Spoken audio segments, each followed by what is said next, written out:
Well, folks, welcome to one more edition of Politics and Random. Egberto Willis, your host. Thank you so kindly for being a part of the show. We are going to have a great show for you today. As usual, hello, May Wood is in the house. Paul Fleming Sr. is in the house. E2247 is in the house, as well as Melanie Keelan de Barcelona, Spain. How are my peeps doing? I trust that everybody is doing just fine. Got a little late start here because just before I got into the show, wanted to get a lot of stuff processing. Bruce Pollard is in the house, and I forgot what BDP means. I remember it's a good thing, but I can't remember. Well, big deal. No, I don't remember what it is. But hey, guys, how is everybody doing? We're going to have a great show for you today. All right, there are several subjects we're going to cover. The first one, of course, is sort of a local story, but this is replicated throughout red states. So I want you to listen to this interview that I did with the Harris County attorney. We'll play this and then we'll go into some other subjects as more people show up online. So let's go ahead and get busy with that first interview, and then we'll get going thereafter. Here we go. Here is Christian Menefee. Welcome to another edition of Politics and Right. I'm Egberto Willis, your host. Today we are honored to have Christian Menefee, who is the Harris County, Texas attorney. Christian, how you doing today? I'm great. Very grateful to be on. Thank you very much for having me. Well, look, right now, Texas is under duress. Before we go any further, why don't you tell me a little bit about what the attorney for any county does here in Texas? My position is the chief civil lawyer for the largest local government in the state of Texas. It's a team of about 250 folks who work day in and day out to provide legal advice to all of the county elected officials, more than 60 of them department heads, and to represent the more than 18,000 county employees. But most importantly, as the lawyer for the county, whenever there is a fight to be had in the courtroom between Harris County and the state of Texas, we stand in as legal counsel for Harris County. And so that's the part of the role that I'm most excited about. And it's also the part that's most necessary given what's going on right now in the current state of politics in Texas. As it turns out, I think big cities and specifically Harris County feel under attack from Austin because we have bills that are being written that are not written specifically for Texas, but instead geographically for large areas concentrated like Harris County. Why don't you explain to us what exactly is happening in Austin and what are they trying to do? Well, this all started long ago when the former Speaker of the House was recorded saying that he wanted the next legislative session to be the worst in the history of the state of Texas for cities and counties. And then you had during COVID, when we ran an election out in Harris County, you had multiple statewide elected officials targeting Harris County in their public statements in the courtroom, trying to run back some of the voter access measures that were initiated here in Harris County.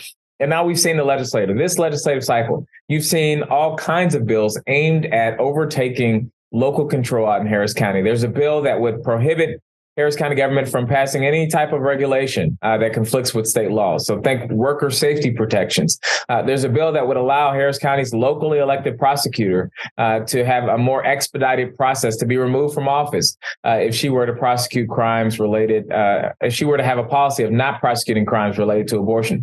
But there's also election laws that are specifically aimed at Harris County. One law in particular, if passed, would abolish the elections administrator office in Harris County. I think this is a very intentional and deliberate effort by elected officials out in Austin to try to strip power from folks who were elected here locally in Harris County because they look differently than them, because they think differently than them, and because we all know that to flip the state of Texas, that road is going to go through counties like Harris County, like Bexar County, like Dallas County. And so right now, Harris County is being targeted to really strengthen the Republican dominance in this state.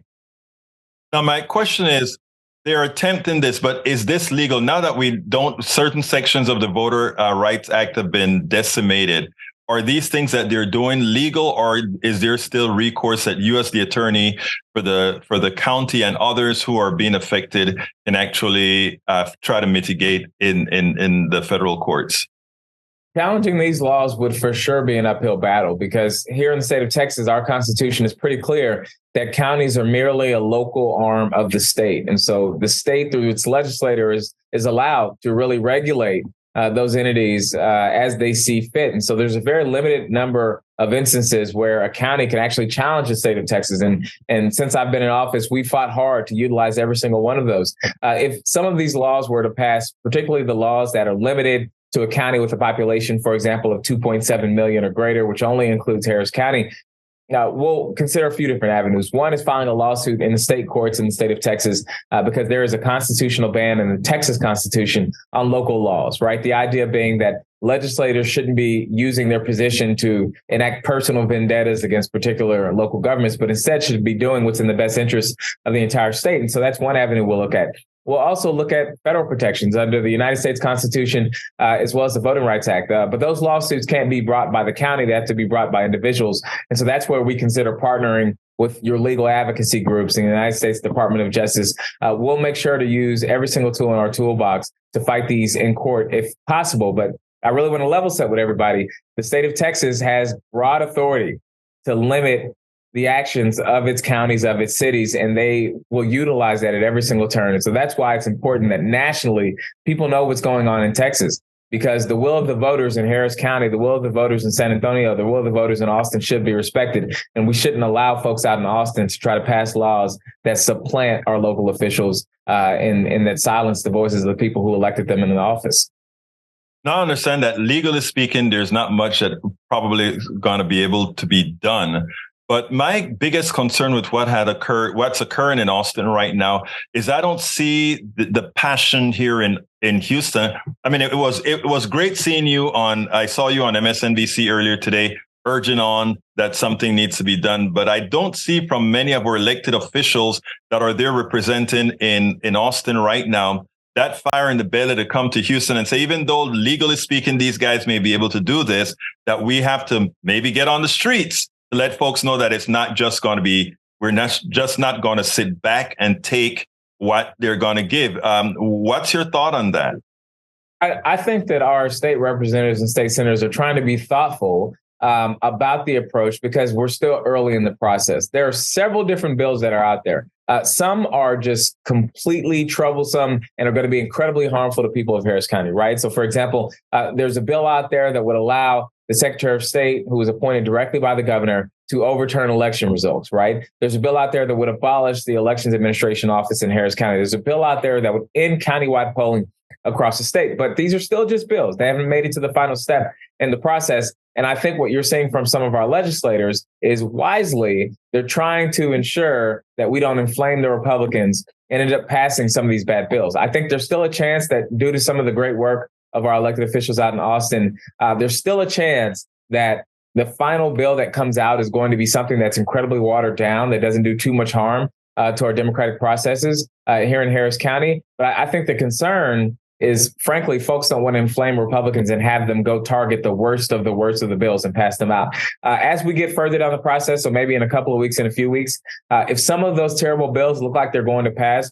I am more than confident that you're going to see elected officials from the state level to the local level, making sure that their voices are heard, that people in the streets doing what is necessary to prevent those bad bills from passing. Well, I hope you're right in that regards, because that has been my biggest concern, in that there's not been enough attention paid. What would in closing, what would your advice be to the activists in Houston right now, just waiting for basically waiting for direction before they go ahead, and many wanting to take things into their own hands? I mean, look, I think there's an important role in our society for activism. And so I think activists, the best thing that they can always do is to be activists, is to make sure that people's voices are heard, is to make sure that the message is getting to every single elected official that needs to hear it, and to make sure that they're keeping the proper pressure on elected officials to get in there to fight and to do the right thing. I would also encourage folks to communicate with your Harris County delegation. They know the issues that are important to us, but it's important to remind them because I know that each and every one of those folks is thinking very hard about what's the best way to approach these issues and how do we ensure that these laws do not pass. I've had conversation after conversation with the folks in the Harris County delegation, with the folks who serve on the elections committee, and I will tell you that these folks are committed to fighting these things tooth and nail so that they don't pass. It's always darkest before dawn, so we don't know which one of these bills is going to pass, but I will tell you, these folks are working behind the scenes to ensure that we're not going to end up with a bill that kills countywide voting in Harris County. We're not going to end up with a bill that allows the overturning of elections. We're not going to end up with a bill that takes the power of running elections from local governments and puts it in the hands of the Secretary of State's office. So I'm optimistic that folks are going to keep fighting, but it's important to make sure that you're communicating with our representatives so that they know our position. Christian Menefee, thank you so kindly for having been on Politics Done Right. Thank you very much for having me on. I hope Christian is right, because it's important that I still believe that our leaders in Austin should have been back here in Houston, informing the population, hitting the airwaves, and let them know that in Austin they're trying to pass several. I mean, it's in the newspaper, yes, but I don't think the leaders have made enough of a stink about it. Even if it's not, I think it is time for the activists and others to have been engaged and not just kind of acquiesce to what's going on. Like I said, I called one of the Congress people, one of the representatives, as they were on the floor in Austin, and her response was, I feel like we're in a plantation here because we can't really get anything done. And I understand what she's saying, but I think what democracy demands, what we must do in a democracy, is if unfairness is occurring because of the type of bullying that has occurred in Texas, gerrymandering, et cetera, to get these types of Congresses that are unrepresentative of the people in the state or unrepresentative of the people in the entire country, gerrymandered districts that makes some votes more powerful than the other. I think it's incumbent upon these politicians to come out and say, people power, it's time to respond. And as such, let's hit the streets. Let's make it difficult for them to continue to do what they're doing. And how do you get that? You get to the business community. You get to all the folks that are funding the evil people that are instituting these particular policies onto us. Anyhow, let's see. Paul Fleming says, Rudy is in hot water again for trying to sell pardons for $2 million while Trump was in office. Among other things, he also is in hot water for a sort of I think sexual something as well with I don't know if the lady was somebody who worked for him or not. I think she was. All right. We also have E2247 says appeal court judges Jennifer Walker Elrod, G.W. Bush, James Ho, 45. He clerked for Thomas. Who's that? Let's see. The three conservative appeal judges, each with a history of supporting restriction abortion, will hear arguments May 17 on FDA's approval of mifepristone. It's a shame, isn't it? It's a shame. All right, let's see. AVQ, thank you for checking in. AVQ says, I'm away. Routine doctor's appointment for my mom. Catch you tomorrow. That's right. Take good care of your mom. Tell your mom I said hi. All right, what else have we got here? We got Eric Hayes says, American consumer debt hits record level. Rises nearly $3 trillion since lockdown. This is overwhelmingly due to the overspending, lack of awareness of policy. Yep, check out how much that what's his name? Trump has spent more than anybody else, and we had no problem increasing the size of the debt. Now, folks, remember that the national debt is not anywhere similar to a credit card debt. They are two different things altogether, especially when you own your currency. It is childish. It is irresponsible. It is ignorant to actually believe that you can run a government like you can run a credit card. They are absolutely not the same. The government has the ability to create and destroy money. And in the process of regulating an economy, that is exactly what it should be doing. Right now, we do not have a productivity problem in this country. If you take a look at inflation in America compared to inflation in every other European country, our inflation is lower because of, one, our work ethic. Again, not only our work ethic, but the amount, our level of productivity. And again, we don't have very good social services, so we have, again, and that also plays into efficiency, of course, because for us, it's the mighty dollar over humanity. All right, let's see. Gerrymandered in Harris County, Hidalgo, and Vélez. I think I think in Harris County, it's a very blue district, and it's having one Republican on the board pretty much represents who Harris County is. Harris County is a very blue county by at least 85-90%. Easily. Yes, they don't vote, but they're here. They don't vote, but they're here. All right, let's see what else we got here. Lee Grant says, thanks for bringing this up. Egberto probably won't speak it. Bringing what up? Thanks for Lee Grant. Thanks for bringing this up. Egberto probably won't speak it. What are we talking about? American consumer debt hits record level, rises nearly $3 trillion since lockdown. Oh, that is consumer debt. I didn't see, I thought it was the national debt, but consumer debt. I wonder why. I've spoken about that with regards to what Richard Wolff says about consumer debt. Look at that video and you'll see what I'm talking about. Bridge MCP just entered. Hey, Bridge, where have you been, beautiful? She's in the house. Let's see what else we got here. DOJ and FBI in hot water? No, they're not. That was a partisan result from the, by who? By one of Trump's lawyers. Notice that he was unable to bring any charges on absolutely anybody, meaning what he wrote was just what?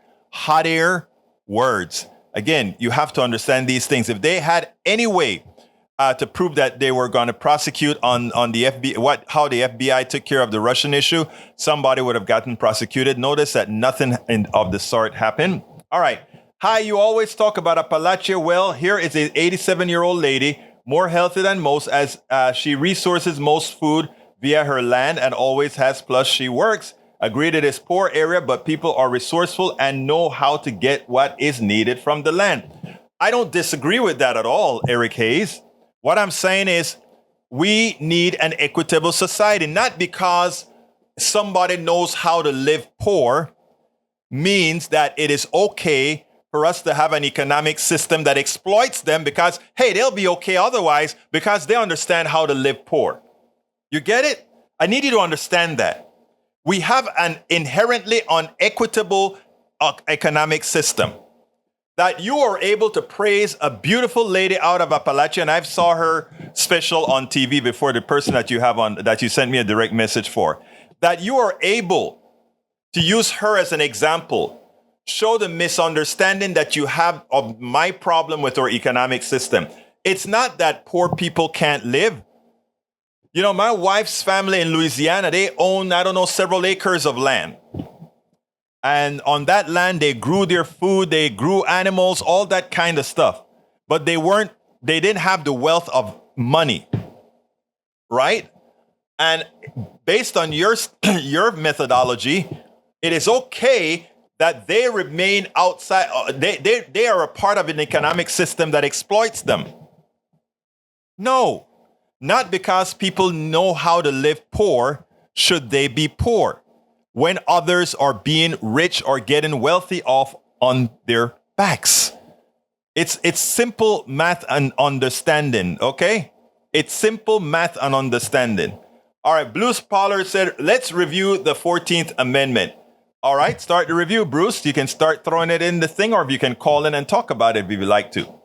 All right, Eric K says, blue equals gerrymandering. No, actually, both parties do gerrymander. You're correct about that. But no party has gerrymandered like the Reds.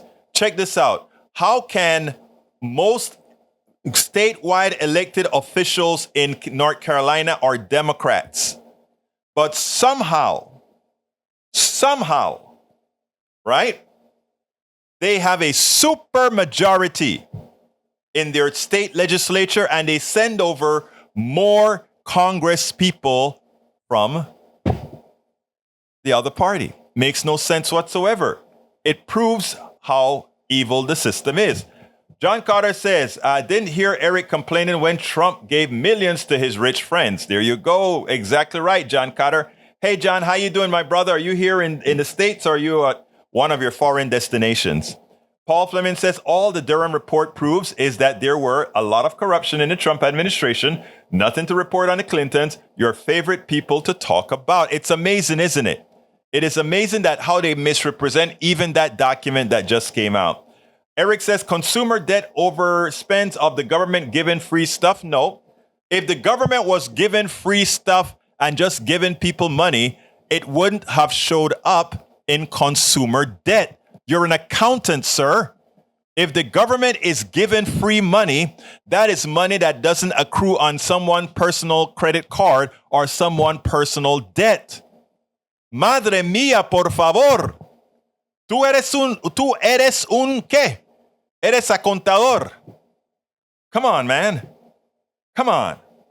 All right, let's see what else we got here. Eric says, hi, you always talk about Appalachia. Well, I read that one already. Let's see. I read that one already. What else have we got here? Hay says, Egberto, you should be ashamed saying the DOJ and FBI did nothing, but it was the Dems that did nefarious stuff in 2016 and 2020. Again, you're listening to the wrong news. You are simply wrong. Enumerate what the Democrats did wrong. Please, enumerate it. You'll see where you fall flat.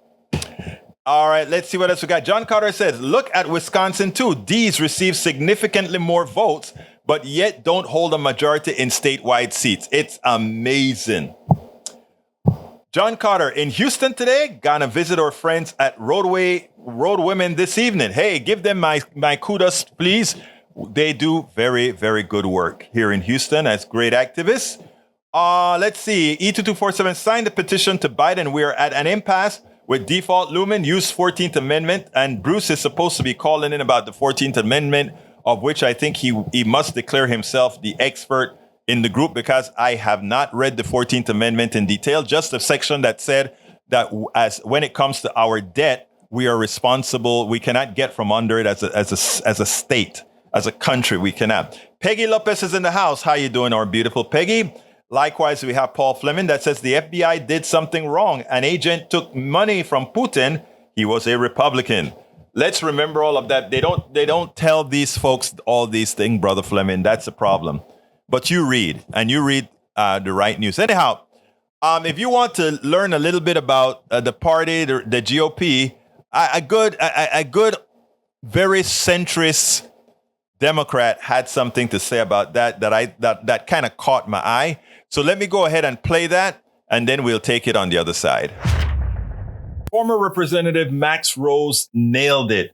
If you recall, Homer appeared on one of the Sunday news programs, and when they asked him for proof about why are they after the, quote, Biden crime family, he said, you know what? We lost our informant. We can't find our informant. I want you to listen to this, and then we'll take it on the other side. You know, when you can't even track down your informant, when you're he's in the spy business. When your best possible route is to somehow insinuate that your informant has been disappeared or something else, you know you really aren't on strong footing. But let's take a step back and look at the larger picture here. The Republican Party, during the course of the previous election, ran, for the most part, particularly when they were actually electorally successful, they were running on bread and butter, kitchen table issues. Immigration, inflation. Exactly. Then suddenly, they actually have an opportunity to, at least in the House, show real legislation. And they're incapable of it because they actually have no real solutions. They're just capable of fear-mongering. So then they go back and they say, oh my God, we don't have any policy solutions. What the hell do we do? And they chase after ghosts. They go after family members. They try to actually build out political issues where there are none because they want to scare the hell out of people and distract them from the fact that they actually can't solve any of their real problems. And that was the source, the root, the foundation of that incredibly embarrassing interview. Sidney Powell and Rudy Giuliani did not make Maria Bartiromo raise an eyebrow, but Jim Comer's investigation and the missing informant did. Max Rose nailed it. The Republican Party is no longer a serious party. It hasn't been a serious party for a long time. However, what they're showing you today is that because they have nothing to offer, they rather destroy the country, destroy people's lives, destroy humanity, destroy all these things because they have nothing to offer, but want to remain in power. Folks, you guys can see this. You guys can see this. remember, one should always vote your interests. And I'm pretty sure you know what that is. I'm pretty sure you know what that is. Anyhow, Bridge MCP, thank you so kindly for pointing out the portion of the 14th Amendment, Section 4, that covers the debt, which says, the validity of the public debt of the United States, authorized by law, including debts incurred for payment of pensions and bounties for services in suppressing insurrection or rebellion, shall not be questioned. Shall not be questioned. When we're talking about the Second Amendment, all the Second Amendmenters like to talk about the Second Amendment uses the word shall. It uses the word shall. So therefore, services suppressing insurrected shall not be questioned. But neither the United States nor any state shall assume or pay any debt or obligation incurred in aid of insurrection or rebellion against the United States, or any claim for the loss or emancipation of any slave, but all such debts, obligations, and claims shall be held illegal and void. In other words, no debt from an insurrection, no debt from a slaveholder, now that is, because they did pay for slaveholding later. All of that, no está correcto eso lo que está pasando ahí. But, any debt incurred by the United States government shall not be questioned, must be paid. It's in our Constitution. For those who like to talk about the Constitution and reading the Constitution literally, right? That statement is both literal and figurative.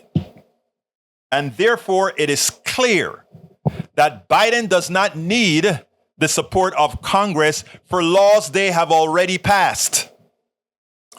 All the bills that have been paid by Congress thus far, they have authorized it. It's the law of the land. It's debt that was incurred from laws, and thus the United States is responsible for paying it. It is time to stop the charade. It is entirely time to stop the charade. The bills must be paid. The bill must be paid. That so says the Constitution. And if Obama screwed up when he went ahead and played ball with these clowns. If Biden plays ball with these clowns, that is exactly what we should do. Yeah, but Bruce, this is a particular section that deals with what again? The national debt. It's absolute. Absolutamente así. If you see any section that negates that, that would put a constitution in conflict with itself. In other words, if there's any other part of the Constitution that implies anything else, it puts the Constitution in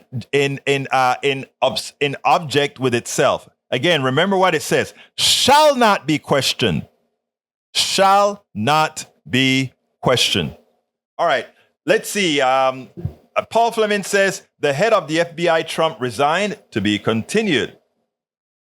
Yep. Okay. Anyhow, let's go ahead and. Oh wow! I just saw breaking news. E. Jean Carroll's attorney says Trump town hall comments are definitely actionable. I'm glad to hear that he needs to be sued one more time. Bridge MCP says, Section 5, the Congress shall have the power to enforce by appropriate legislation the provision of this article. Executive order will make the government default on Mr. B's watch. Section 5 is fine. Congress shall have the power to enforce by appropriate legislation the provisions of this article. True.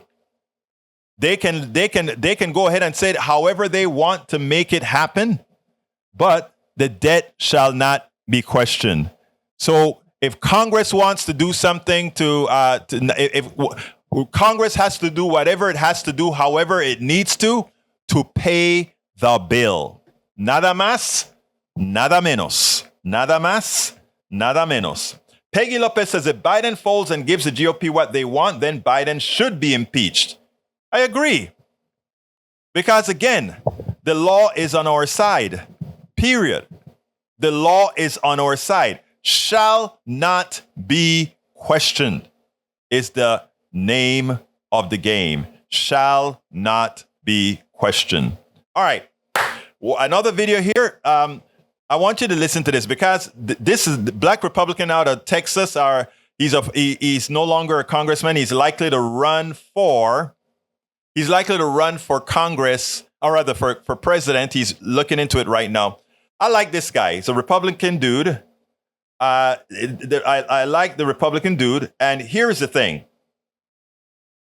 We have to, like I said, I don't agree with this guy's policies or not. But if this was a Republican who won the contest, based on how he has operated, I would say, well, I'm going to fight you like hell, but at least you're a human being. I want you to listen to my buddy here, Will.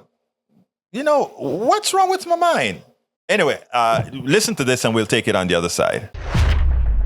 Truth is, former Congressman Will Hurd from Texas, he's too conservative for me. He's a Black Republican, but he's too conservative for me. But I tell you one thing, I was really impressed with it. This is his conversation with Chuck Todd. And I want you to listen to this and then we'll take it on the other side.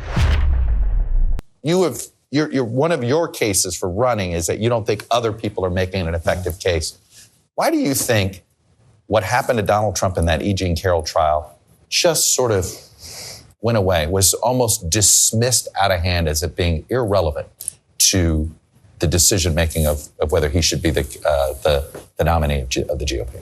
I can't give you a clear answer on why that didn't impact more people, but here's what I do know. Even people that like Donald Trump and were proud to vote for him think that Donald Trump has a lot of baggage that's going to hurt Republicans' chances in 2024. A lot of those voters believe that Donald Trump's mouth gets him in the way and prevents us from talking about issues that matter. You've said at the top of your show, the GOP lost the House in 2018. We lost the Senate and the White House in 2020. The red wave that should have happened in 2022 didn't happen. And all of that is because of Donald Trump. Isn't this the information ecosystem, though? His voters, because this is where you heard Governor DeSantis make this case, hey, aren't you tired of losing? But his voters don't believe he lost. Like, this is part of the issue, isn't it? It's part of the issue, but here's the reality. The election's not today, right? I think this fact that in that CNN town hall, he was just looking backwards. He's not looking to the future. He's not looking about how do we tackle things like inflation? What would he put forward to create, to solve the border crisis? How are we going to make sure that America stays the most important country in the world? And if we're constantly looking backwards, that's a losing strategy. But the election is many months away. You sound like a candidate in the before times, before there was Trump. I mean, before Donald Trump came along, I would have said, hey, the candidate that speaks more optimistically always wins. That is not what happened. He has totally inverted both the idea, if you don't talk about the candidates that don't talk about the future usually get punished. He doesn't. Why do you think this is? Well, look, I know why you're jaded and why you're concerned, but here's the reality that I've learned crisscrossing the country. People believe in the United States of America. People want to stand up and be proud of their country. When you talk to individual voters, they care about our role in the rest of the world. And so it's don't be discouraged. The reality is 2/3 of Americans want somebody other than Donald Trump and Joe Biden. That's like the rematch from hell, and nobody wants that. Nobody wants that as their choice. And so there's better options out there, right? And that's why we need to get more people voting in primaries. Only about 23% of the country actually votes in primaries. If we had more people voting in primaries, we'll see better choices in November, choices that we would actually like and be excited to vote for. So you, in some ways, your political resume would have been exactly the type of resume the Republican Party would have been looking for. You were in a swing district. You've had to appeal to a 50-50 district. But the incentive structures don't seem to reward anybody that gets to the center. In fact, the 4 most centrist senators, all right, if you look at the 4, Sinema, Manchin, Murkowski, and Romney, all of them are more unpopular in their own party than they are in the other party. So it is really hard to be a centrist and be popular in your party? How do you change that structure? Well, that wasn't the case in the realities for me when I was in Congress, right? Let's start with nobody thought a black Republican could win in a 72% Latino district, right? And then nobody thought, including you, Chuck, thought that I was going to be able to win re-election, but I didn't. How did I do that? I went to places that didn't identify necessarily with my party, and I showed up. And here's what I've learned, whether you're in ruby red towns or deep blue cities, people care about putting food on the table, a roof over their head, and making sure the people they love are healthy, happy, and safe. Folks know that we are living in complicated times and that we need some common sense solutions to solve our problems.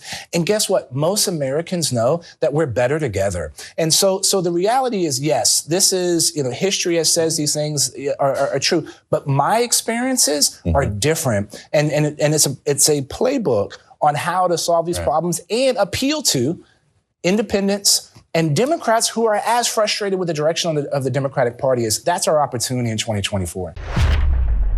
I love the way he called out Chuck Todd and said, not even you thought I could win in a 73% Latino district. Nobody thought I could as a Republican either. And the thing about it is, his explanation is true. He went ahead and he addressed the people. It was not about race. It was not about all of that. It was about what his constituency needed. And while I don't agree with the conservative policies that he espouses, the reality is he went ahead and presented himself to his constituents. And unfortunately, too many progressives believe they have certain demographics owned, and they don't put the work in to tell these people, I am with you, I am for you, elect me because I will go out there and fight for you. And he was willing to do that. He has been willing to do that. And that's why he was rewarded with being reelected, in as much as his district would give one the impression that he shouldn't be their representatives, first of all,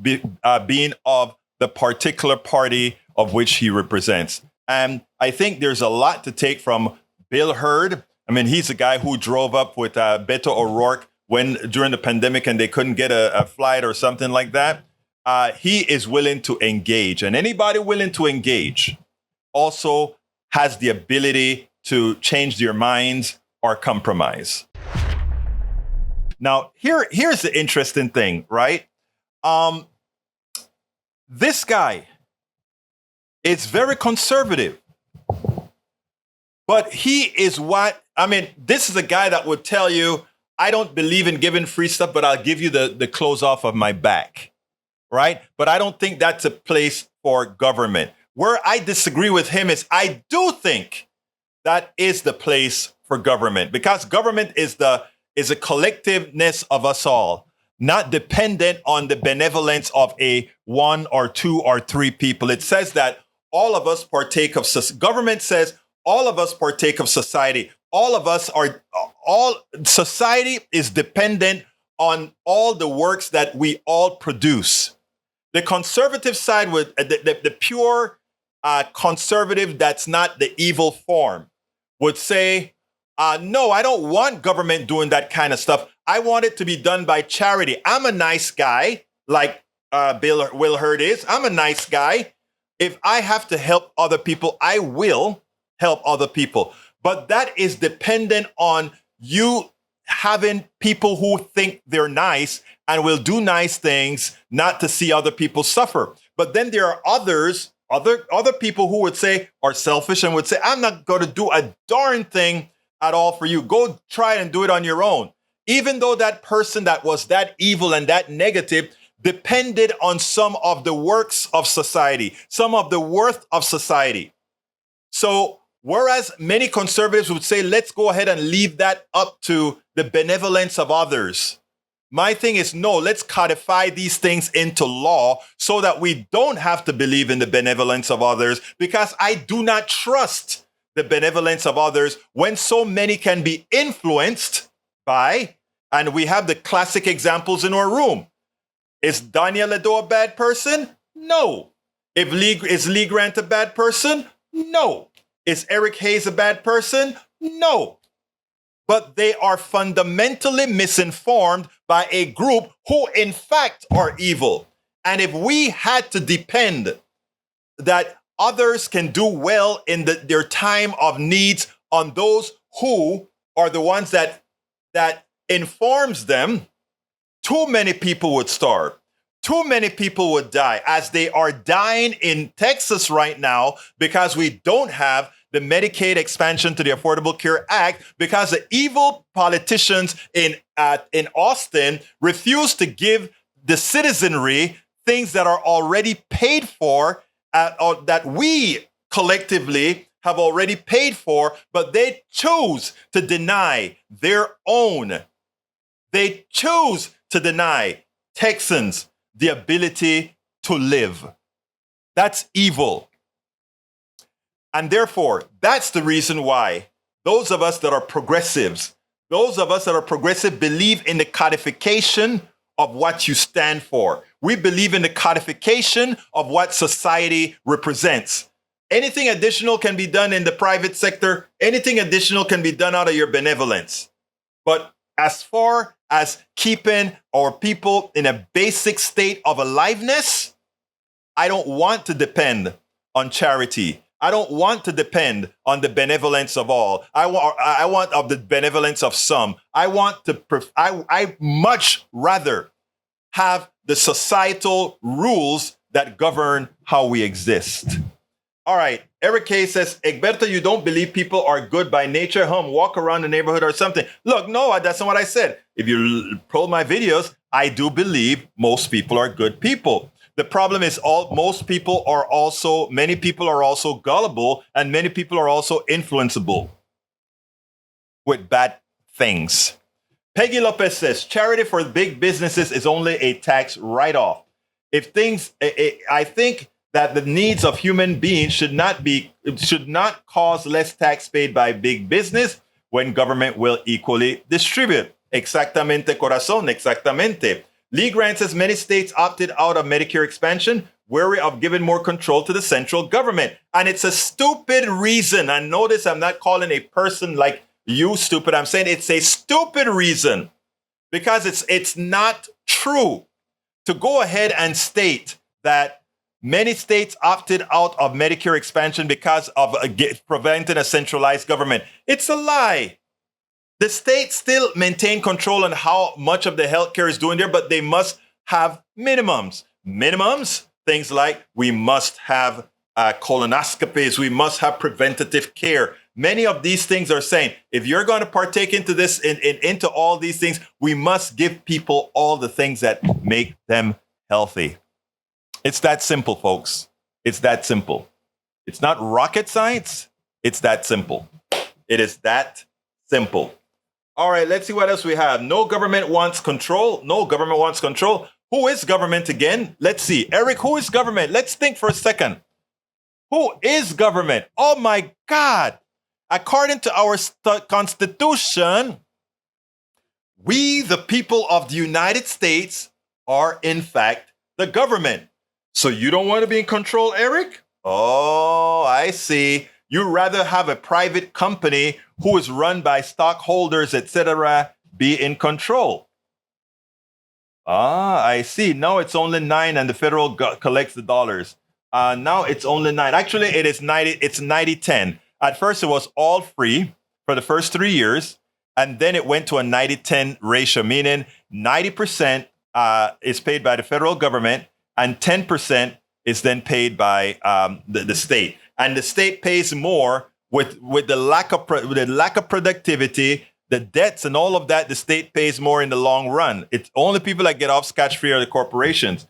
We are not in control. Open your eyes. If we're not in control, who should open your eyes? You know why we're not in control, Eric? Because you decide to cede your power to those who want to be monopolists. That's why. Oh, it's down to 9 states now. Yeah. I mean, a lot of the red states were forced to take it because their people voted for it, or they realized how fiscally irresponsible it was not to take it. Thank you for making that correction for pointing that out to me, Bruce. Anybody wants to call 281-823-7747. The lines are wide open. 281-823-7747 if you want to call and come on air and speak with us. We have one last video, and it has to do with this same congressman, a Republican, admitting the fact that the biggest danger in America right now is the white supremacy movement. Let's go ahead and play that, and then we'll take it en el otro lado.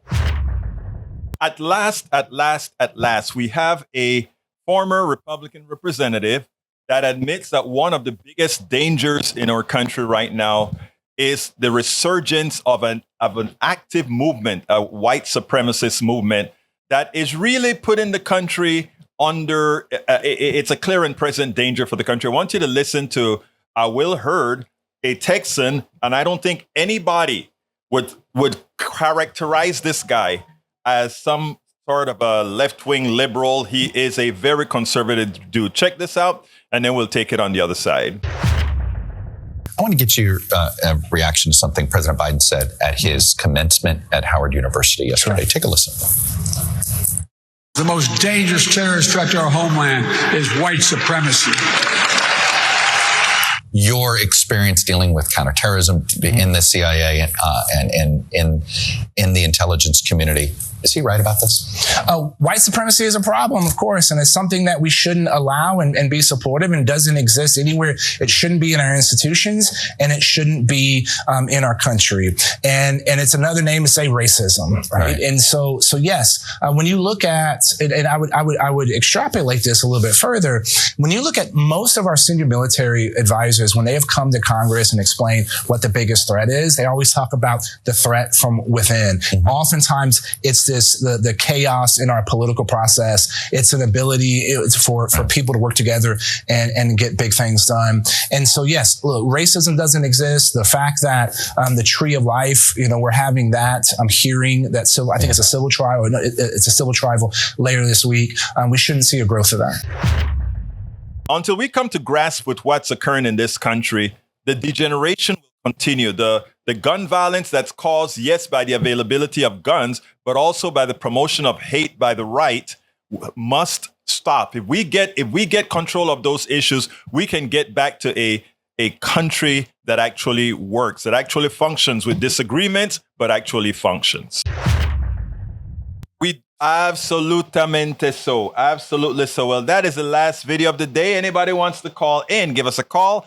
281-823-7747. Again, that number is 281-823-7747. Give us a call. Let's say, hola, Egberto. I just want to give you a quick message. Anybody wants to give me a call now, please do. 281-823-7747. We have about 4 more minutes left of the program today, and I'd love to hear somebody's voice. Anybody wants to give me a call? Eric Hayes says, California, way in the red. Why overspending and regulation, losing taxpayer money? I think you have that wrong. California has, for a long time, has been running surpluses. I don't know where you got California in the red. I don't know if they're in the red this year, but the last several years they have been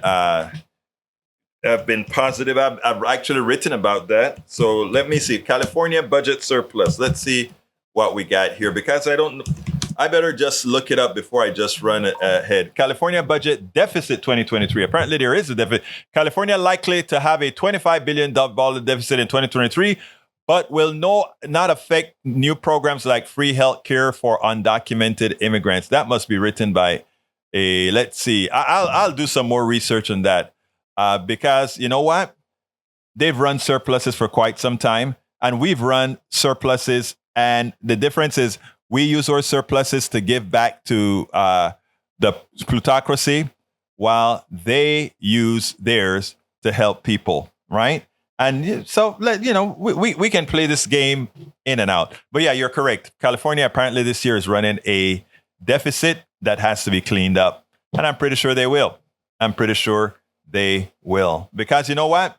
They're not run by crazy ideologies. They're run by what again? Math. I repeat, math. Texas surplus to give back to the taxpayers. Texas surplus should go to play for the things that have been underfunded for decades. Pay teachers, repair infrastructure. That is what it should be used for. That is what it should be used for. Because if it's what they normally do when they give back taxes is give a few pennies to the average American citizen or the average Texan and give most of the money back to big, wealthy corporations who pay them quite a bit of money. All right, Eric Hayes says, we are blue mayors asking for federal help. All mayors ask for federal help. Every single one of them. You name me one that don't. Check out Oklahoma City. Check out check out Oklahoma City. Check out Tulsa. These are all major cities run by Republicans. And notice that the problems don't differ. There's a dynamic within urban cities, period. There's a dynamic. And there are reasons for said dynamic. And I think if we start demagoguing these issues and start taking them for what they're really worth, we wouldn't have as many problems. Nope, my asking can't keep up. All right, let me go ahead and go ahead and do my last ask of the day. By the way, I'm going to Philadelphia. I'm not Philadelphia. I'm going to Chicago in July. So for Netroots Nation 2023. And I'm going to be sending out an offer for support probably today sometime. And it's going to be, I usually do between 25 and 50 something interviews at each one of these Netroots. And what I'm going to be doing here is every video at the end is going to have a scroll of people who supported this particular project to Netroots. Every year I get support for the project for Netroots. So everybody, well, I'm doing something new now, and that is anybody who comes and support the program, they will get billing on every video that we produce out of Netroots Nation. So you'll be forever on that video. Additionally, those who give over a certain amount, and I haven't decided what that is yet, will also get links inside of the YouTube video to whatever site they want to get links to. And at another level, there will be a page of donors who supported Politics Done Right at Netroots that will have a page for whatever they want to put there to point somewhere. So that is what I have planned. There should be something coming out shortly with supporting the trip to Chicago this time around. So be on the lookout for that. But in the time being, to join our posse. Please join our posse. How can you do that? Support us at PayPal however you can. You can also, whoops, that's wrong. Support us at PayPal however you can. You can also become a Patreon. We need a lot of patrons, and we don't have a lot of patrons. Support us at Patreon. Likewise, you can join our PDR posse by just clicking join on that YouTube, and you'll become immediately a part of our PDR posse. And likewise, you can become a part of our posse by joining us on Facebook. Facebook now has stuff for people who like to pay via Facebook. You can shop at our store, politicsdoneright.com/store. And likewise, you can do what? You can buy our books. Our books, I promise you, are very informative. politicsdoneright.com/books. And if you want to find all the different ways in which you can support the program, just go to politicsdoneright.com/support. politicsdoneright.com/support. I got to get out of here. My name is Egberto Willis. Thank you so kindly, all of you that's been here, all of you that are here every day. I couldn't do this without you. We couldn't do this without you. And let me promise you one thing. I do this work not for the sake of doing this work, to make a difference. And like I told I don't remember it was today or the day before at KPFT on air, if I didn't think ultimately what we do here with the PDR posse and what others do in this space was making a difference, I wouldn't be doing it. To put it bluntly, it's one of the lousiest ways as far as getting an income to do something. There's a lot of other things from software and otherwise that is a lot more effective. But this is rewarding because I have a daughter, you have relatives. It is incumbent on us When Eric says we don't control it, Eric abstracts the government from, I'm going to go a little bit over because now what Eric says is starting to reverberate in my mind. So I'm going to talk 1 minute about it. I'm going to go over by 1 minute.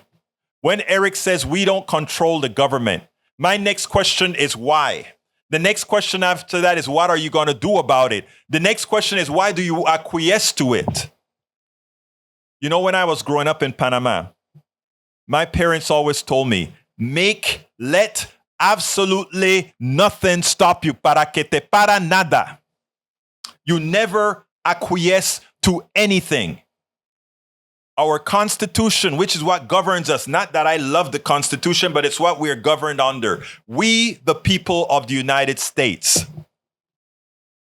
We, the people of the United States, in order to form a better union, it is ours. Don't you dare ever talk about we have no control. We control the government. The government is us. The government is we, the people. And every time we don't control it, it's not the fault of the government. It is our fault. It is incumbent on us to do what's our job, and it's to elect those who represent the things that we support. My name is Egberto Willies. This is Politics Done Right, and you guys know how I end this baby. I am what? Out. We spend a lot of time deconstructing the news, trying to parse it into a form that everybody can understand. We try to find those little nitpicks where it flies above the fray, etc. If you really like these videos that we do, I want to ask a big favor. Please go ahead. Number 1, subscribe to our channel. And number 2, please join if you can. Thank you so kindly for watching. Keep watching. Please remember to share. We must populate the entire internet with our progressive message, a message that we know is what most Americans say that they want. So help us, please join.